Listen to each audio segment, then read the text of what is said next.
20 फरवरी 2026 को रिलीज हुई Redux Redux कोई हल्की फुल्की टाइम ट्रैवल कहानी नहीं है। ये फिल्म है दर्द, जुनून, पागलपन और एक माँ की उस आग की जो मल्टीवर्स के पार भी ठंडी नहीं होती। अगर आपने सोचा है कि बदला लेने की भी कोई लिमिट होती है, तो ये फिल्म उस सोच को तोड़ देगी। आज हम इस पूरी कहानी को डीप, इमोशनल और 100% एक्यूरेट तरीके से समझेंगे, हर ट्विस्ट, हर शॉक और हर उस मोड के साथ जो आपको हिला देगा। कहानी की केंद्रीय पात्र है आयरीन केली, एक सामान्य माँ जिसकी दुनिया उसकी बेटी एना के इर्द गिर्द घूमती थी। लेकिन एक दिन सब खत्म हो जाता है। एना की बेरहमी से हत्या हो जाती है और उसका कातिल है एक साधारण दिखने वाला रेस्टोरेंट कुक नेविल। नेविल कोई सीरियल किलर ड्रामा स्टाइल वाला खलनायक नहीं है। वह चुपचाप, ठंडा और डरावना है। वह लड़कियों को फुसलाकर मार देता है और अपने छिपे हुए ठिकाने पर दफना देता है। एना उसकी शिकार बनती है और यहीं से जन्म होता है एक ऐसी कहानी का जहां दुख मल्टीवर्स की मशीन को जन्म देता है। एना की मौत के बाद आयरीन टूट जाती है, पर एक फर्क है। ज्यादातर यूनिवर्स में उसकी दूसरी संस्करण वाली आयरीन अपनी बेटी की मौत के बाद आत्महत्या कर लेती है, लेकिन हमारी कहानी की आयरीन ऐसा नहीं करती।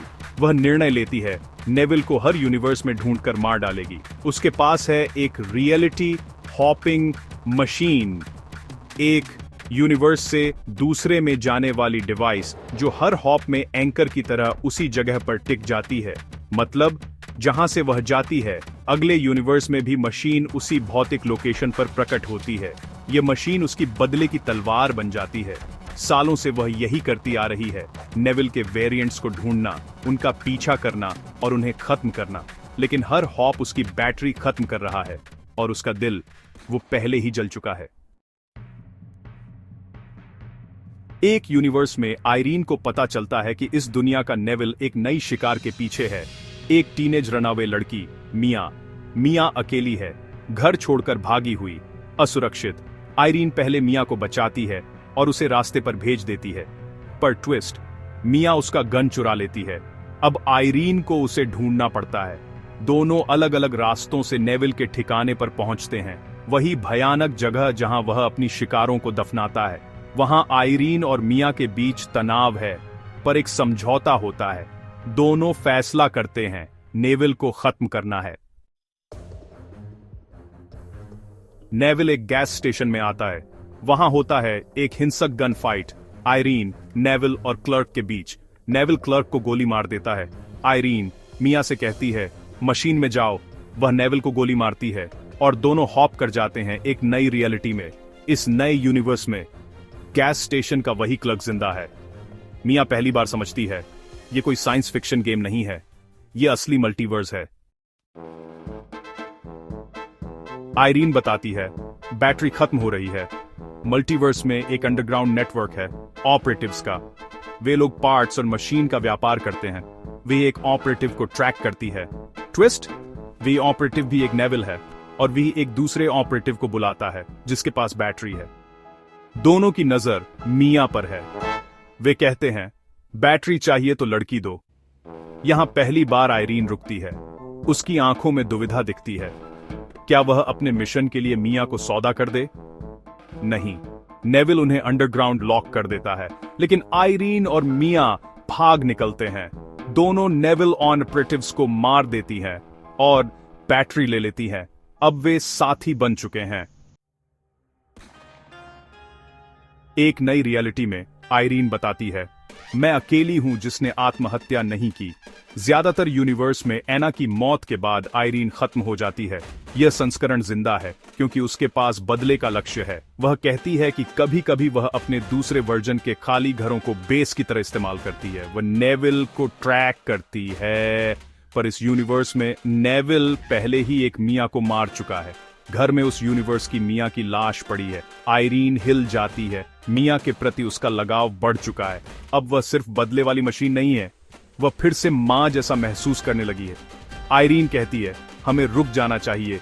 मिया गुस्से में है, तुम रुकना चाहती हो क्योंकि तुम्हें डर लग रहा है। बहस होती है, भावनाएं फट पड़ती हैं और आयरीन गुस्से में अकेली मशीन लेकर एक और यूनिवर्स में चली जाती है।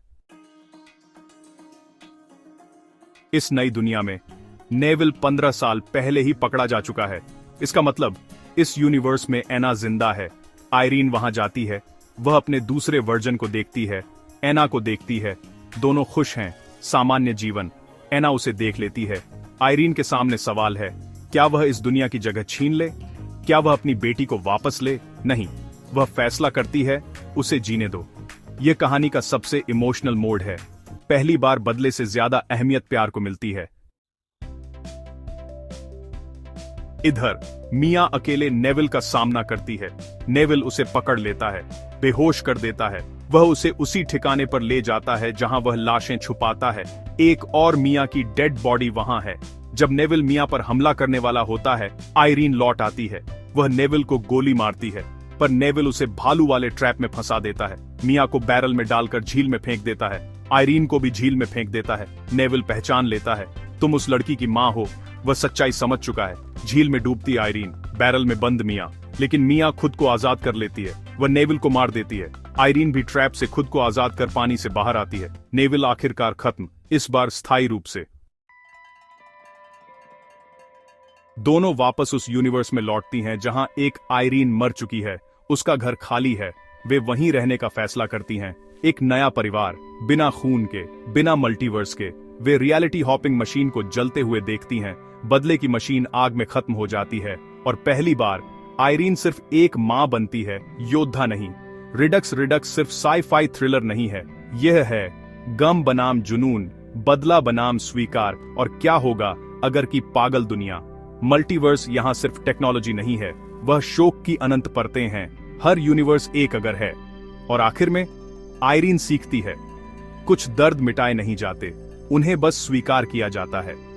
अगर आपको यह डिटेल्ड एक्सप्लेनर पसंद आया हो तो लाइक, शेयर और सब्सक्राइब जरूर करें। अगली बार हम एक और फिल्म को इसी तरह पूरी सर्जिकल डिटेल में समझेंगे। तब तक याद रखिए, हर फैसले के पीछे एक नया ब्रह्मांड छुपा हो सकता है।